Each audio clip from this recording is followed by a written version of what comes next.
Scott McTominay is about to become a Napoli player. We've been talking Jadon Sancho, we've been talking Hannibal and Ugarte, deals that are happening right now. We've got the fee agreed for Hannibal, we're going to talk about that as well. But more importantly, when that Ugarte news broke this morning, it was alongside the fact that Scott McTominay had definitely committed and everything had moved forward with that deal from United to Napoli. Everything that was being discussed with Scott McTominay and Manchester United, compensation-wise and everything like that has now been put to bed, apparently. I'm going to get into that and what's been said and talk through what's actually happening, because the Jadon Sancho saga is definitely hotting up right now. And get your comments in as well, guys. I'll get back to as many as I possibly can. We are on location still, so thank you so much for tuning in, everybody. And let's get going with what's actually going on. First of all, obviously, you're going to need to like the video. That is a rule right now with Manchester United's content on Forever United TV. And please do hit that subscribe button as well, everyone. And let's get cracking. If you do subscribe, you're not going to miss out on any news that breaks.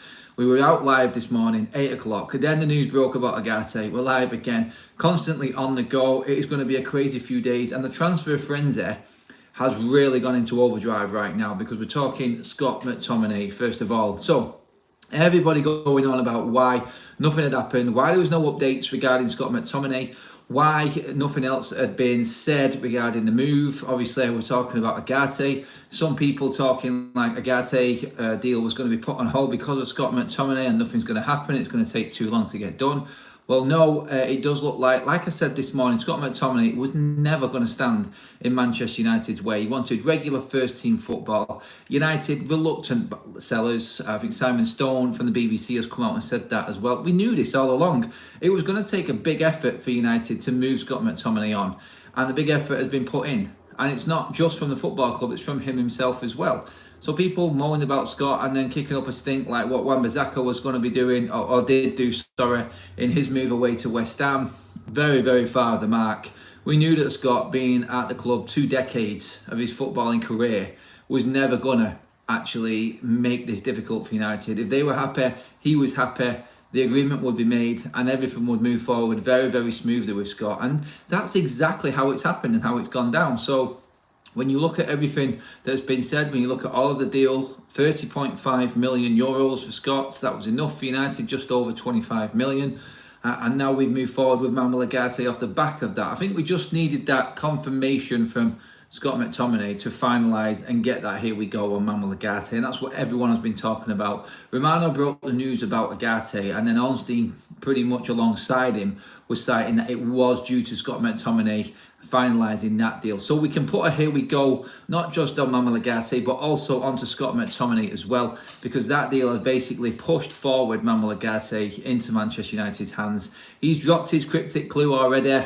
He's on his way to Manchester. This will all be concluded today, and we'll probably get official announcements on Hannibal and Ugarte tomorrow. But Scott is the big one now, obviously. And alongside Scott McTominay, we found out exactly how much it was for Hannibal Medri as well. 9 million quid for Hannibal Medri, which is massive, which is really good for Manchester United. And everything that's involved in that deal really is going towards helping United, possibly, like we said this morning, bring in someone else maybe before this window is closed. We will see. It is open and the door is open, as Romano said earlier on today. And United getting these deals done quick. Like Hannibal, done, finished. Scott will be done and dusted by the next 2 days. Then you've got Thursday and Friday.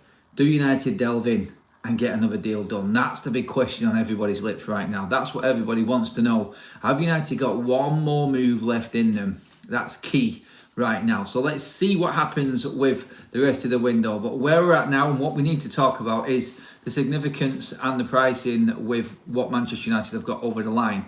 And we said with Scott McTominay and Hannibal done, we are looking around about 85 million euros worth of homegrown talent sold and through the door for Manchester United to play around with. And like we said before, I'm not going to go too far into it again, but PSR and everything and restriction wise that's put in place with PSR, if you sell your homegrown talents, then it definitely benefits you in balancing them books. And with United spending probably a little bit more than what they wanted to, so you look at it, I look at it this way. I always do this with finances. It's like, you need to get this deal done, but you can't afford this deal. So, right, how much is it? Right, they want this much and we're this much short. basically Hannibal was sold for exactly how much the add-ons for Hannibal and Ugarte are going to be. And United have got rid of a player that's going to contribute nothing to Manchester United in the coming season, and got a player over the line that's going to give us everything in stability and consistency, hopefully, at the back in midfield. So this is how a proper football setup and a proper football structure actually works. And I feel like Manchester United really just made Hannibal and pushed Hannibal forward. As you know, in a weird way, when you look at everything that's gone down from back in the Zander Berger rumour days and possibly going for him instead of Ugarte, it's like United talking to Burnley, probably communicating with Burnley, finding out who they're in for, knowing that Scott didn't want to go to Fulham and that Burnley were going to sell Zander Berger to Fulham, then lining up the Hannibal move to Burnley, knowing that we might need that to get Ugarte over the line. This is how complex and how complicated transfer windows are, and this is exactly how it happens, how it works when you've got a proper structure in place. But more importantly, confident that you are going to get the right deal at the end of it because you have got that structure in place and the right people doing it. It was rumoured to be Jason Wilcox and his flight out to Paris and concluding that deal and getting it over the line. Everything now in place because of that. How many people United had to move in to get this deal over the line? It just shows you, doesn't it, how complicated it really was in getting Hannibal Ugarte to Manchester United. And the fact that Wilcox had to go out there, we've had to get Jean-Claude Blanc in on that deal as well. And now finally over the line, 2 months on from the initial contact, shows you how complex it was. And United really having them people in place as what got this deal done, and got it done at the price that really is the key thing in all of this. Like 42 million now, then with the add-ons on. And off the back of it, Scott was sold to Napoli, and that was important for United to have that in reserve ready, because I think everyone is saying, and I've not seen any details of any instalments, but everyone is saying that the deal for Hannibal Ugarte, and the wording for Ugarte was, and this is why Scott McTominay's deal was important, I feel, an upfront fee of 42 million.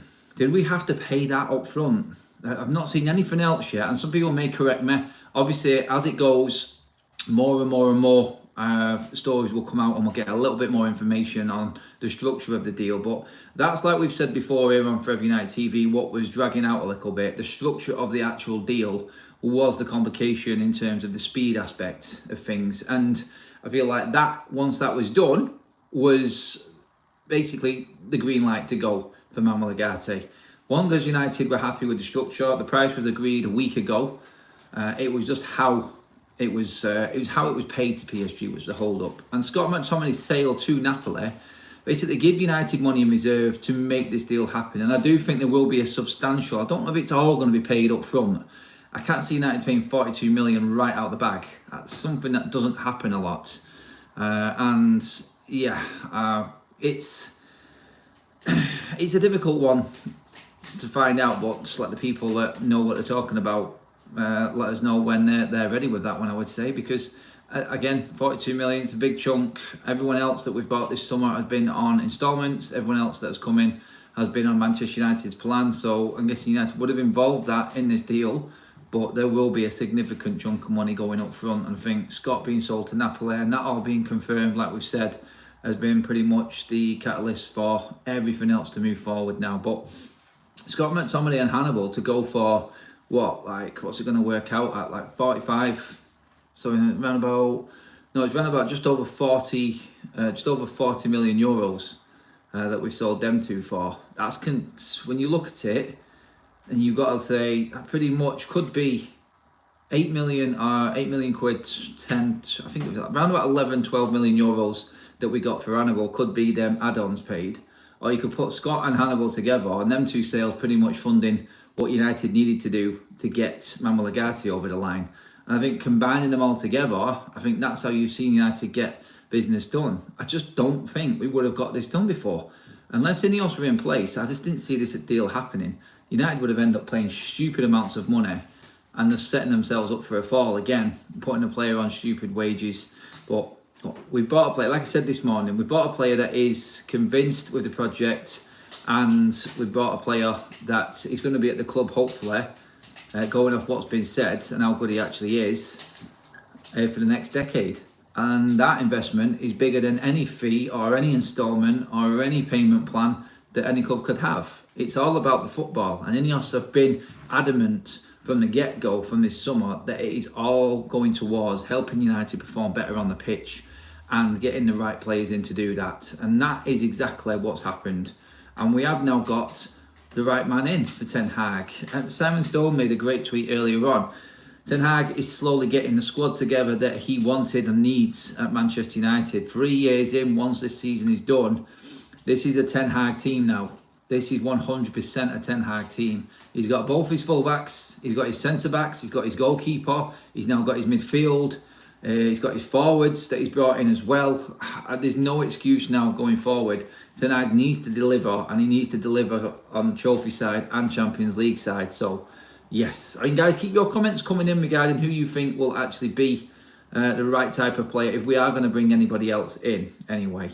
I'll get Kaz to bring over the chat in a bit, because I know we've had a super chat, and we'll do a little bit towards the back end of the show, going through some of your comments as well, if we can. But yeah, she's got it now. It's right at the start. Oh, it's gone. Your signal's gone. It's okay. We'll carry on. We're dealing with signals. I did see the super chat come in. So again, thank you for the super chat, and I will personally thank you once the video is finished as well. It's just complicated. Signal goes in and out when you're in the countryside. So yeah, we're dealing with crap Wi-Fi's and shocking signals. Trust me, shocking signals. But yes, that is where we're at with Scott. He is gone. I'm sure we will get a long statement goodbye letter or post from Scott McTominay coming through. 20 years. There's not many players that can say they've been at a football club for 20 years. So, yes, since he was 6 years old to now, Scott McTominay has been a standout professional. Quality-wise, we've said it many a times, the argument is there. You can argue all you want, but you can't take away the professionalism of this man and what he actually brings to Manchester United. And the influence that he probably had with younger players coming through. Having taken that path himself and taken that road through the academy all the way through to Manchester United's first team, he is the perfect man to help a lot of the younger players come through. I feel like now he feels it's the right time to go. The word was he wanted regular football. He was never going to get that at Manchester United. We said that. I think most people were on the same page that I was, that Scott McTominay was a great squad player. Good to come on when you need a goal, get in there, sneak that goal in for us, bail us out, and that's what he was. We've got disco lights going on now. See, it's all going on. You put too many electrical items on at once and everything goes a little bit crazy. Calm down, light. Right, hang on a minute. Oh, no, we're on full on disco lights now, so I'm going to just turn it off. It's all going on. It's flickering. I turned it off. Yeah, it's fine. Right, you want your phone back? Right, okay. Makeshift. Oh, what's going on? Yeah, so with Scott, I feel, to go back to that, and you guys get your comments in on him as well, just let me know how you feel. Like, was this somebody who came through at the wrong time at United?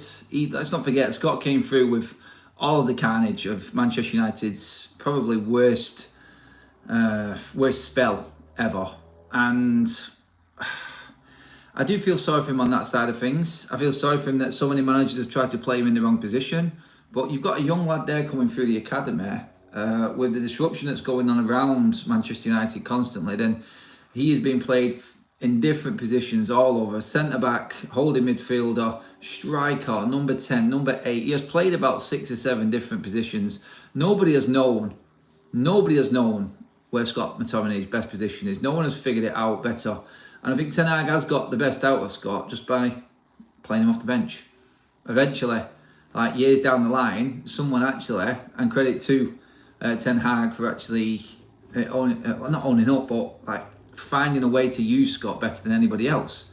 He has bought in midfielders in abundance, Ten Hag, and that's obviously because he knows he hasn't got good enough in the squad already.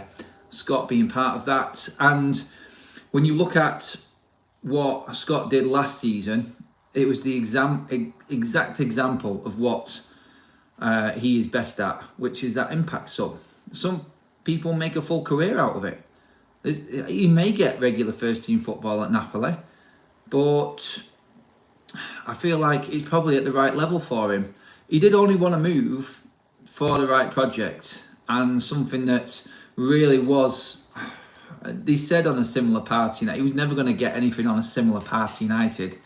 It was just always going to be a deal that United likes price wise, and Scott thought, you know what, it's not too much of a drop down, because as the debate goes on about what quality Scott is and what he is best at, still at United, it is always going to be a drop down going anywhere. So yeah, I feel like Scott's in the right place. He's going trying in a different country, and good luck to him. I think every single United fan will wish him well in the future, and hopefully he smashes it over there for Conte, and he has a great career over there. And you never know, our paths may cross again one day. I can't remember the last time United even played Napoli, but you just don't know. You just don't know, do you? But yeah, good luck to Scott. Another United player heading out to Italy. It's quite a few, actually, heading out to Serie A over the last few years. But that is, we're waiting for the full official announcement that the deal has been concluded. Scott's passed his medical and has signed his contract. But as far as the deal is concerned, it is done. Scott is a Napoli player. Moving on to the man himself, the one player that will clinch a 9/nearly 10 out of 10 for this transfer window. By the way, guys, we have nearly 1,200 in the room, only 275 likes. Surely them likes should be up near 400. Please, everybody in the chat, get liking the video. Thank you, and cheers again for everyone who has been involved today and has jumped onto the videos. It has been a very, very busy one, but still, you guys have been all over it, supporting the channel and being part of the show as well. So yeah, I can see loads of headlines flashing up regarding Jadon Sancho and Juventus. Ornstein has come out and said that Jadon Sancho is not just wanted by Chelsea and Juventus. Now, we talked about what Graham Bailey said last night about Sancho being possibly wanted by Bayern Munich. I would love it if he went there, but there are also other clubs in for him. He has many suitors. It is looking more and more positive with Jadon Sancho that this deal can actually happen, and it's looking more and more likely. Honestly, if you'd have said to me, like, I remember going right back to June, and we're doing a video in the studio, and we're talking about who might go, and I'm talking about Scott McTominay, United pushing him out, and we have plenty of people coming on. So yeah, I'd love it to happen. It's never going to happen. Never going to happen. Who is going to want to buy Mason Greenwood? We need to get rid of so much of this dead wood. And we said, you know what? If it didn't happen this summer, it's probably going to happen next summer, because players are running out of contract, and we cut our losses anyway, don't we? At least the players are gone, and we can concentrate on trying to build a team with decent enough first team players, and then integrating a bit of youth to the team as well. Well, now we're actually in a situation where you look at the players that have been at this football club in the last, let's just say, since Sir Alex Ferguson, since the last, let's just go 10 years, and you look at the McTominays, you look at the Sanchos, Martials, Brandon Williams, players like this, some of the younger players on the fringes like Palestri and Hannibal that we've got rid of this summer. It has been a absolutely massive window for Manchester United, and no one will ever convince me that this has not been a productive transfer window. The haters are out there right now. They're clinging on to everything they possibly can. And right now, it's switched. It's switched from having Maguire, still got McTominay, still the same old problems. It'll move to Marcus Rashford next. And it's still, until we get rid of Marcus Rashford, there'll always be something wrong with Manchester United, to the haters and the people that are convinced that INEOS are wrong. But one thing you cannot take away is that INEOS have kept to their word, and the people in charge and what Sir Jim Radcliffe has implemented at Manchester United have kept to their word, and everything they're doing is to do with football and to make the football better. We're getting rid of the headaches of the club. We're getting rid of the blockers, as I call them. It's nothing. Donny van der Beek, gone. It seemed like a stupid deal. It did, but if he makes it and it goes up to near a big, was it about 4 million? Honestly, that people forgot he was even there, but he's gone now. He's off the wages. You've got the likes of Jadon Sancho possibly leaving right now. Greenwood's gone. He's off the books. Brandon Williams, 75 grand a week. Released, gone. Martial, Varane, not slagging off Varane, but look, these deals had run out before INEOS had come in. I'm sure they would have made a bit of money out of them players as well if they had the chance to. But look, that was put in place Nothing they can do with that. If you're looking at Jadon Sancho right now, you're looking at a player there that is young enough, that has got, in other clubs' eyes, something still there to give. And there is a little bit of something there that someone will cling on to. And you know what? They're probably thinking we could have him for 3 years and he might just hit it off. But at least we will be able to sell him on again. There is sell-on value in Jadon Sancho as well. So it's not like we've got a player that's right at the end of his career that we're struggling to move on. He's still very, very young. And he has got talent, obviously. We've seen it when he went to Dortmund last season in spurts. He's just never been invested in Manchester United. And the writing was on the wall when he came back. I mean, the article that Samuel Luckhurst did in the MEN when he's talking about Jadon Sancho liking and reposting stuff on City players, wishing them happy birthday and everything like that. Not one bit of acknowledgement to being back at Manchester United, the club that's paying him $250,000 a week. Not one change in his bio from when he played at Dortmund to coming back to Manchester United. It's just ignorant to Manchester United, the club that's actually paying his wages. He didn't care. He doesn't care. And the handshake and the conversation with Ten Hag, like we said, it was just fluff. That's all it was. It was just built up and just made into something just to convince other suitors that might want to come in for Jadon Sancho and get the deal over the line. That's all United are thinking. And that would have been down to INEOS. If it was the old regime and you had Murto, basically bend over backwards man for Erik Ten Hag, then Sancho still would have been isolated and he would have been stuck and would have been doing a ridiculous loan deal yet again. Whereas now, I'm not saying that this deal is going to happen and it's all changed, but you only have to look at the noises that are going around and look at everything that's going on right now and what we have done already. It gives you confidence alone, doesn't it, that you can get Jadon Sancho's deal done and we can actually be rid of him. But it's just more important for me that the message that INEOS have put across is there now. And it's there for every other club. It's there for players arriving. And it's there for players that are here at the club right now. No nonsense. Football culture is back at Manchester United. The summer camp vibe is gone. And there is now real application in what they're trying to do. There is repercussions for players and accountability for players when they underperform. Hopefully everything, like we've said, that's been done off the pitch in terms of who United are moving on. We're not scared to move anyone on, no matter how long they've been at the football club, how they've performed. They're gone and left at they're leaving the football club. They're going to be sold if they're not going to be offering anything to the club.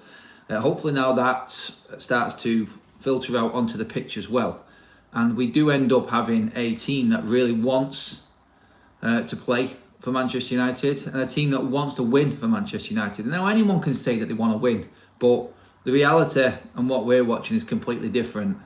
And United right now, as we've seen in the first 2 games, are not anywhere near where they need to be. And it's still the same as it was last season. So really, the football on the pitch needs to change. It needs to change very, very quick. In terms of news on other players, again, we're waiting. And there's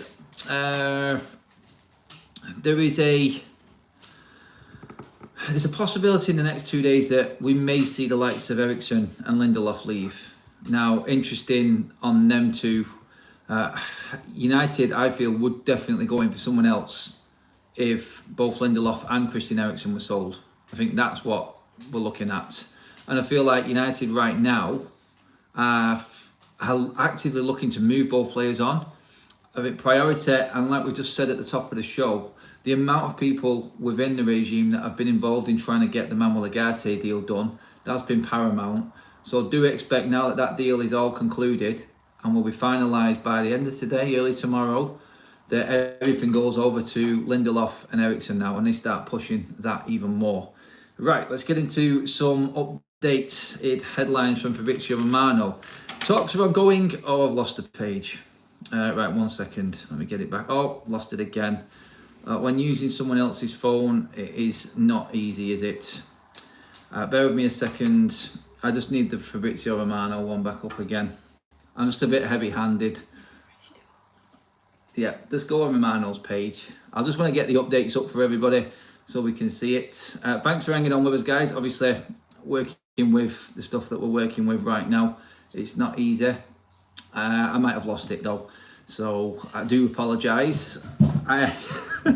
It was an update on Jadon Sancho from Fabrizio Romano, and I think it was more on the lines of talks are ongoing with.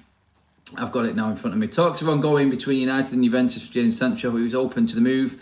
Juventus wants to offer a loan with buy option, while United want an obligation to buy included. Yeah, I only see Juventus happening if the obligation is there at the end of it. Now, Liverpool are definitely interested in Chiesa, and that's another move that is going to help Manchester United clinch the Jadon Sancho one, because Juventus all of a sudden have started spending a lot of money. They've waited, we talked about this yesterday, they've waited right to the end of the window, and now we're actually moving forward with everything that's going on in the Serie A Giants club and set up there with their transfers. And Chiesa will definitely be moved on. Now, Liverpool helping Manchester United out by taking Chiesa, helping us move Sancho on, could be probably the highlight of the window. I'm not worried about Liverpool taking Chiesa. I don't even think he fits into their side right now. But that desperate to buy players, Liverpool probably inadvertently helping United get Jadon Sancho out of the door is the most significant bit of business that there is. Everyone is reporting the same thing right now. I can see it popping up on the screen constantly, and that is that Jadon Sancho is happy to move to Juventus. That's his preferred destination right now. So whether or not Juventus have got Jadon Sancho saying one thing to actually push United into a corner to make this deal happen on their terms, or whether it's the opposite way round. Look, if you want to go there, then it's going to have to be this deal for us. Get your agent talking to Juventus so this deal can happen. All of these different conversations could be going on right now. And I feel like Jadon Sancho will end up going to Juventus probably more than anyone else. But United, again, would love to sell him anyway. If Jadon Sancho, and we know this is the problem with him, if he sets his mind to going to Juventus, then he could literally just say no to everyone else. So United could have offers that really suit them on the table for Jadon Sancho. But if he is adamant he's going to Juventus, then he is the one really calling the shots. And United will be snookered in a way into allowing Jadon Sancho to go to Juve instead of getting probably better money elsewhere. I think there is a chance that he is going to be able to go to Chelsea. But again, United, I feel, and it's why we've not heard anything else, and so close to the window shutting, I thought we might have heard something regarding one of them players that United might have been interested in. But we've not heard anything else from Chelsea. Bayern Munich, I don't know where they're at or how much they can afford. We spoke last night regarding them needing that attacking forward player after losing out to PSG for Desiree Doué from Rennes. So they could possibly come in. And then Ornstein on top of that saying, like we just said a few minutes ago, there were many suitors for Jadon Sancho, not just Chelsea and Juventus. But as it stands right now, Sancho wants Juve, and Juve want him on loan with option to buy. United won't do it unless there is an obligation. It's as simple as that. And the Athletics' words on that about 2 weeks ago still stand in what they said when they said United will only sell Jadon Sancho if it is financially beneficial. But talks are moving forward very, very quickly with Jadon now. And I think by the end of today, we should get something significant again for Jadon Sancho and some more concrete news on where he's actually going. But it's all pushing towards the black and white shirts of Juve right now for Jadon Sancho. And I feel like that is where he's going to end up. Unless someone comes in with a stupendous wage offer for him. And we know that's always going to convince Jadon Sancho to go the opposite way. But Juve are favourites for Jadon Sancho right now. You probably say the most likely, as it stands, is Jadon goes to Juve. And then it's probably staying at United, then Chelsea, and then everybody else. In that order of probably chances of it actually happening and move going forward. I feel like that's in order right now. But it's good that he's open to moving, because that means that he definitely knows, he's been told by United, he hasn't got a part to play. So United really should come to the table in trying to get this deal done. I just don't know how they're going to get it. This is going to be really intriguing right now as to what United get out of this deal. If United can get Sancho out and get money for him, then you are 100%, I feel, going to see another player come through the door before this window shuts. I think they will. We have got rid of quite a bit. Like, no matter how you look at it, Scott was definitely a squad player in that certain area of the pitch. You've lost Palestra, obviously.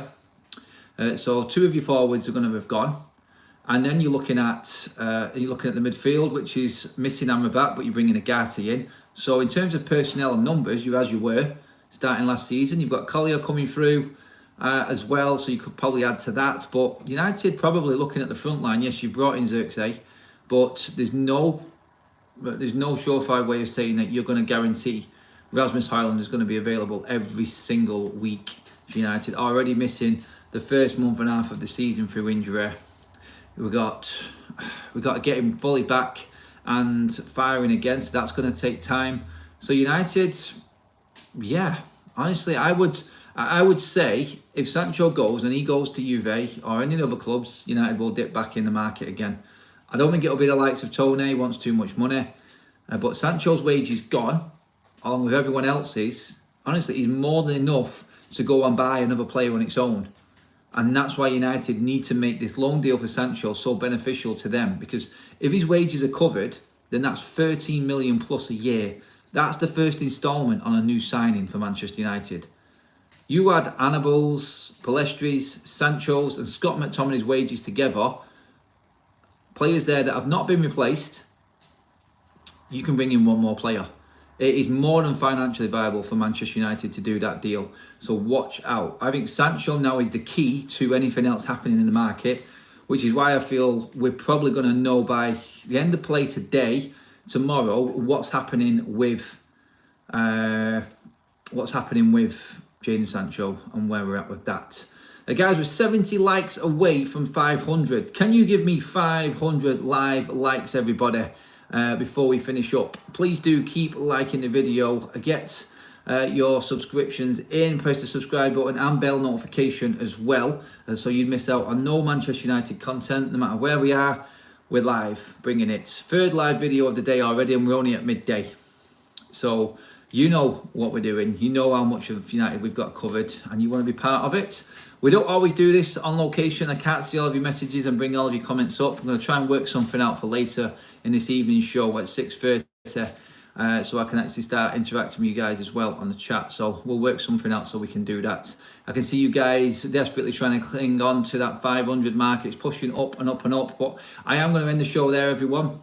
Thank you so much for tuning in. To round up everything, McTominay, signed, sealed, delivered, just about to sign his Napoli contract and do the medicals there.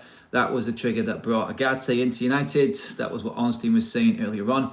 So expect official announcements on Ugarte and McTominay by tomorrow, probably, I would say, if it was a betting man. Jadon Sancho pushing closer towards Juve than any other suitor, so that deal is moving forward as well. And that could be the catalyst for Manchester United to dip back into the market again. And we managed to get around about 11 million euros for Hannibal. Great business from INEOS. United moving forward. Forever United TV, thank you everybody for tuning in to the lunchtime show. I will see you all later on at 6:30. Have a great rest of your day, and we'll keep you up to date. Stay tuned in case anything breaks. We'll probably do an earlier video if there is more breaking news, but for now, you are completely up to date. I'll see you later on, everyone.